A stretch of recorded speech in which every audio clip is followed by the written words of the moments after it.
Hello students, welcome back to Atul sir commerce classes. Students, आपको पता ही है हम आपके लिए क्लास 12th अकाउंटेंसी का एक ऐसा कोर्स लेके आए हैं जिसमें हम हर एक चैप्टर के हर एक टॉपिक को बहुत ज्यादा डिटेल में डिस्कस करेंगे। तो स्टूडेंट्स, अभी हमने जो चैप्टर शुरू कर रखा है उसका नाम है पार्टनरशिप फंडामेंटल्स, जिसका फर्स्ट डे हम ऑलरेडी कवर कर चुके हैं। फर्स्ट डे में हमने पार्टनरशिप के मीनिंग और फीचर्स के बारे में डिस्कस करा। स्टूडेंट्स, आज इस टॉपिक का हमारा सेकंड डे है जिसके अंदर हम पार्टनरशिप डीड को डिस्कस करेंगे। तो स्टूडेंट्स, फर्स्ट लेक्चर में मैंने आपको बताया कि पार्टनरशिप करने के लिए आपको एग्रीमेंट करना जरूरी है। बिना एग्रीमेंट करे आप पार्टनरशिप नहीं बना सकते। एग्रीमेंट आप ओरल भी कर सकते हैं, एग्रीमेंट आप रिटर्न भी कर सकते हैं, बट हम प्रेफर करते हैं कि रिटर्न एग्रीमेंट हो जिसे फ्यूचर के अंदर डिस्प्यूट्स होने के चांसेस ना हो। तो जो रिटर्न फॉर्म में आपने एग्रीमेंट करा, जिसमें आपने सारी टर्म्स एंड कंडीशंस को लिख दिया, उसको हम पार्टनरशिप डीड बोल देते हैं। ओरल एग्रीमेंट को हम पार्टनरशिप डीड नहीं बोल सकते। ओरल एग्रीमेंट करना अलाउड तो है, बट उसको पार्टनरशिप डीड नहीं बोल सकते। पार्टनरशिप डीड हम रिटर्न एग्रीमेंट को बोलते हैं। पार्टनरशिप डीड का ही एक दूसरा नाम आर्टिकल्स ऑफ पार्टनरशिप भी होता है, जो कि 1 मार्क्स में कई बार पूछा जा सकता है। तो एक बार अगर यहां से डेफिनेशन देखते हैं, partnership is established bye N oral और रिटर्न एग्रीमेंट। अगर आपको पार्टनरशिप करनी है तो आप ओरल एग्रीमेंट भी कर सकते हैं, रिटर्न भी। It is better to have agreement in writing to avoid any dispute. अगर आप चाहते हो फ्यूचर में डिस्प्यूट ना हो तो एग्रीमेंट ज्यादा अच्छा है, रिटर्न फॉर्म में करो। The document containing agreement in writing amongst the partner is called partnership deed. तो जो आपने रिटर्न फॉर्म में एग्रीमेंट करा उसको आप पार्टनरशिप डीड कह देते हैं। It is also known as articles of partnership. इसको हम आर्टिकल्स ऑफ पार्टनरशिप भी बोल देते हैं। 1 मार्क में क्वेश्चन आ सकता है। The clauses of partnership deed can be altered with the consent of all the partners। अगर आपने पार्टनरशिप डीड बना ली है, उसके बाद आप उसके अंदर चेंजेस करना चाहते हैं तो सभी पार्टनर्स की कंसेंट से, सभी पार्टनर्स की सहमति से आप उन कंटेंट्स को चेंज भी कर सकते हैं। 1 मार्क में कई बार क्वेश्चन पूछा जा सकता है। The deed should be properly drafted and prepared as per the provisions of the stamp act. India के अंदर एक स्टैंप एक्ट है, उसके हिसाब से बननी चाहिए। And preferably registered with the registrar of firms. और ज्यादा अच्छा रहेगा कि आप रजिस्ट्रार ऑफ फर्म्स के पास जाके उस डीड को रजिस्टर्ड करवा लो, जिससे कि बाद में प्रॉब्लम्स ना हो। तो स्टूडेंट्स, अब क्वेश्चन अराइज होता है कि पार्टनरशिप डीड के अंदर क्या क्या चीजें लिखी होनी चाहिए। बड़ी सिंपल सी बात है, हम चाहते हैं पार्टनरशिप में किसी भी बात को लेके आपस में डिस्प्यूट्स ना हो। तो कोई भी ऐसी चीज जिसको लेके फ्यूचर में डिस्प्यूट हो सकता है वो आपको पार्टनरशिप डीड में लिख देना चाहिए। कुछ चीजें जर्नल हैं जो सभी ऑर्गेनाइजेशंस के अंदर जनरली कॉमन रहती हैं। कुछ चीजें ऐसी हैं जो थोड़ा सा ज्यादा इंपॉर्टेंट है, वो जैसे जैसे आएंगी मैं आपको बताता जाऊंगा। तो फर्स्ट है डिस्क्रिप्शन ऑफ द पार्टनर्स। ये बड़ी नॉर्मल सी चीज है। पार्टनर का नाम, उनकी डिस्क्रिप्शन, उनकी क्वालिफिकेशन, एज वगैरह, and address of the partners. तो पार्टनरशिप डीड में हर एक पार्टनर के बारे में लिखेंगे। Description of the firm, name and address of the firm, firm का नाम और एड्रेस लिखेंगे। Principal place of the business, principal main जिस जगह पर हम बिजनेस कर रहे हैं उस जगह का नाम लिखेंगे। नेचर ऑफ बिजनेस, किस टाइप का हम बिजनेस कर रहे हैं वो पार्टनरशिप डीड में लिखेंगे। कमेंसमेंट ऑफ पार्टनरशिप डीड, जिस दिन हमने पार्टनरशिप शुरू करी थी वो लिखेंगे। ये कॉमन सी चीजें हैं। अकाउंट्स के अंदर जो हमारे 12th क्लास में ज्यादा इंपॉर्टेंट बनेंगे वो बनेगी capital contribution. The amount of capital to be contributed by each partner. ये जरूर मेंशन कर दो कि हर एक पार्टनर कितनी कितनी कैपिटल लगाएगा, जिससे बाद में डिस्प्यूट ना हो।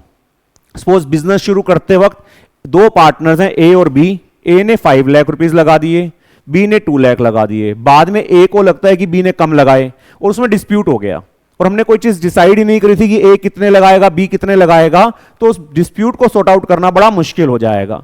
तो इसलिए ज्यादा अच्छा है कि जब भी बिजनेस करें, पार्टनरशिप डीड बनाए, उसमें लिख दें कि कौन पार्टनर कितनी कैपिटल लगाएगा, ताकि कोई दूसरा पार्टनर बाद में ऑब्जेक्शन ना उठा सके। And whether the capital account should be fixed और फ्लक्चुएटिंग। कैपिटल फिक्स्ड रखेंगे। फिक्स्ड में कैपिटल का बैलेंस चेंज नहीं होता, फ्लक्चुएटिंग में बैलेंस चेंज होता है। प्रॉफिट आएगा तो कैपिटल बढ़ जाएगी, लॉस आएगा तो कैपिटल कम हो जाएगी, जिसका प्रैक्टिकल पोर्शन अभी हम बाद में डिस्कस करेंगे। तो ये भी पार्टनरशिप डीड में लिख दो कि कैपिटल को हम फिक्स्ड रखना चाहते हैं या फ्लक्चुएटिंग रखना चाहते हैं। उससे रिलेटेड भी बाद में डिस्प्यूट्स अराइज हो सकते हैं। देन इंटरेस्ट ऑन कैपिटल, ये बड़ा इंपॉर्टेंट है। पार्टनरशिप में अगर कोई पार्टनर ज्यादा कैपिटल लगाए तो उसके बदले उसको कुछ इंसेंटिव होना चाहिए। सपोज ए ने 5 लाख लगाए, बी ने 2 लाख लगाए, प्रॉफिट शेयरिंग रेशियो सपोज 1:1 है, तो अब क्वेश्चन अराइज होता है कि फिर ए 5 लाख क्यों लगाए, ज्यादा क्यों लगाए। So we want to motivate the partners to invest more amount into the business. तो इंटरेस्ट ऑन कैपिटल का एक प्रोविजन डाल सकते हैं कि इंटरेस्ट ऑन कैपिटल अलाउड होगी या नहीं।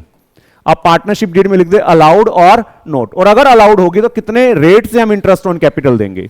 सपोज आपने लिख दिया interest on capital is 6% per annum, तो जो जितनी कैपिटल लगाएगा उसको हम उसके ऊपर इंटरेस्ट अलाउ कर देंगे। इंटरेस्ट ऑन ड्राइंग्स, अब पार्टनरशिप डीड के अंदर आप इंटरेस्ट ऑन ड्राइंग्स को भी मेंशन करोगे कि अगर कोई पार्टनर बिजनेस से पैसा विड्रॉ करता है तो उसके ऊपर हम उससे इंटरेस्ट लेंगे या नहीं लेंगे, अगर लेंगे तो कितना लेंगे। तो rate of interest if it is to be charged on drawings, अगर कोई पार्टनर बिजनेस से पैसा निकालता है तो उसके ऊपर हम उसे इंटरेस्ट लें या ना लें, और अगर लेंगे तो कितना लेंगे। प्रॉफिट शेयरिंग रेशियो, सपोज ए और बी और सी 3 पार्टनर्स हैं, उन्होंने रेशियो रखा 3:2:1। इस रेशियो का मतलब क्या होता है, इसका टोटल हुआ 6, तो 3 और 2 और 1 का, तो ए का शेयर बनेगा 3/6, बी का बनेगा 2/6, सी का बनेगा 1/6। तो किस रेशियो में प्रॉफिट या लॉसेस को शेयर करेंगे वो भी पार्टनरशिप डीड में लिख देना चाहिए, अदरवाइज बाद में डिस्प्यूट्स अराइज हो सकते हैं। रेशियो इन विच प्रॉफिट और losses are to be shared by the partners, ये भी बड़ी इंपॉर्टेंट चीज है, ये भी बड़ा इंपॉर्टेंट है, ये भी बड़ा इंपॉर्टेंट है। एक होता है इंटरेस्ट ऑन लोन, अगर कोई पार्टनर कैपिटल के साथ साथ बिजनेस को लोन भी दे देता है, कई बार बिजनेस को पैसे की जरूरत है, किसी पार्टनर ने लोन की फॉर्म में दे दिया, तो क्या उसको इंटरेस्ट दिया जाएगा या नहीं दिया जाएगा, अगर दिया जाएगा तो कितना दिया जाएगा, वो भी पार्टनरशिप डीड में लिख दें। रेमुनरेशन ऑफ पार्टनर्स, पार्टनर्स को कितनी रेमुनरेशन मिलेगी। रेमुनरेशन का मतलब होता है सैलरी या कमीशन। तो कोई पार्टनर अगर कोई एक्स्ट्रा काम कर रहा है तो उसके बदले उसको सैलरी या कमीशन देंगे या नहीं देंगे, और अगर देंगे तो कितना देंगे। तो ये 4-5 पॉइंट्स हैं जिसको लेके, क्योंकि फाइनेंस से रिलेटेड चीजें हैं, इसको लेके डिस्प्यूट अराइज हो सकता है। तो हमें चाहिए कि हम पार्टनरशिप डीड के अंदर इन चीजों को पहले से ही मेंशन कर दें।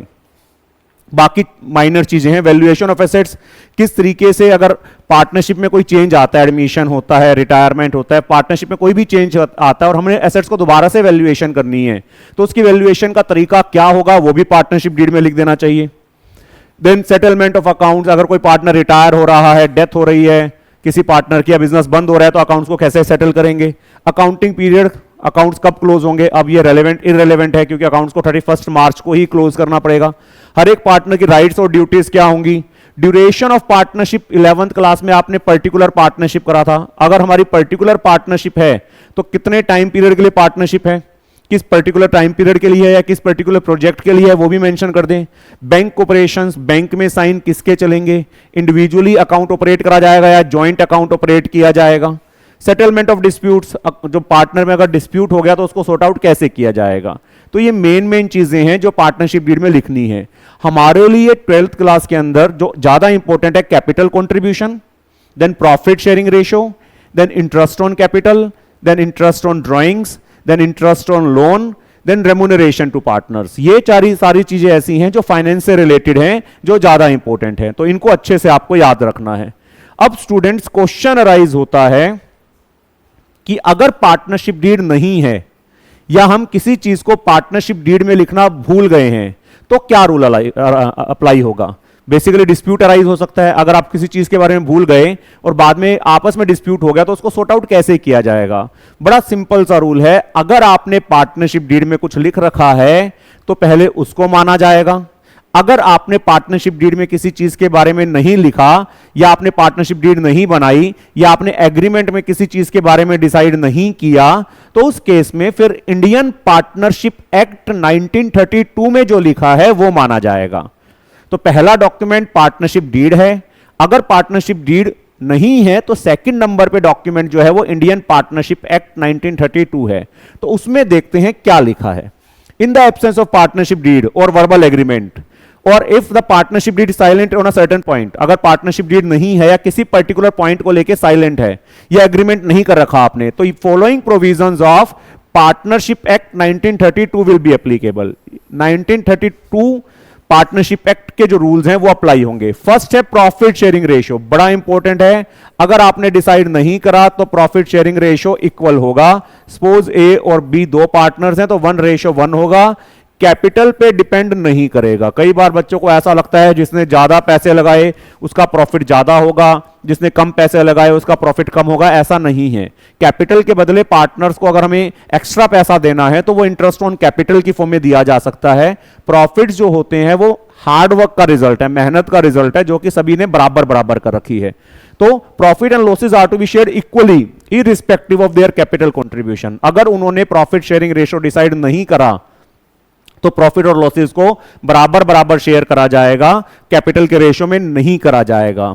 इंटरेस्ट ऑन कैपिटल, जो पार्टनर्स ने पैसा लगाया क्या उसके ऊपर उनको इंटरेस्ट ऑन कैपिटल दिया जाएगा? नहीं। No interest on capital shall be allowed to the partners. हम पार्टनर्स को कोई भी इंटरेस्ट ऑन कैपिटल नहीं देंगे। अगर आपको इंटरेस्ट ऑन कैपिटल देना था तो पार्टनरशिप डीड के अंदर लिख देना चाहिए था।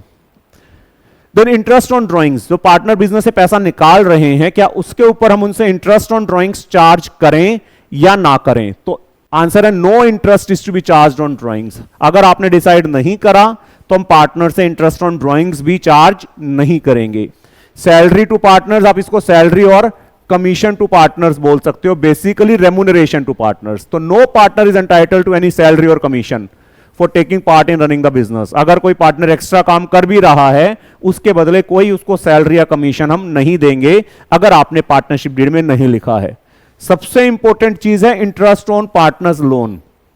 अगर किसी पार्टनर ने लोन की फॉर्म में पैसा दे रखा है और हम पार्टनरशिप डीड में डिसाइड करना भूल गए कि हम उसको इंटरेस्ट देंगे या नहीं देंगे, तो ये अकेली ऐसी आइटम है जिसको हम अलाउ करेंगे at the rate of 6% is to be allowed on partners loan. तो इंटरेस्ट देंगे और 6% पर एनम देंगे।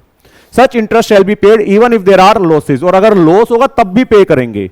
पार्टनर ये नहीं कह सकते बाद में कि हमारा प्रॉफिट नहीं हुआ, हमारा लॉस है इसलिए हम इंटरेस्ट ऑन लोन नहीं देंगे। अगर आपने नहीं डिसाइड करा तब भी 6% per annum interest on loan देना ही पड़ेगा। Then admission of a new partner with the consent of all the partners. एक अगर नए पार्टनर को लेके आना चाहते हो तो सभी पार्टनर्स की कंसेंट से आ सकता है। अगर एक भी पार्टनर मना कर दे तो नए पार्टनर को एडमिट नहीं किया जा सकता। अगर आपने पार्टनरशिप डीड में कोई प्रोसीजर मेंशन कर रखा था तो वो procedure, otherwise no new partner can be admitted with the consent of all the partners.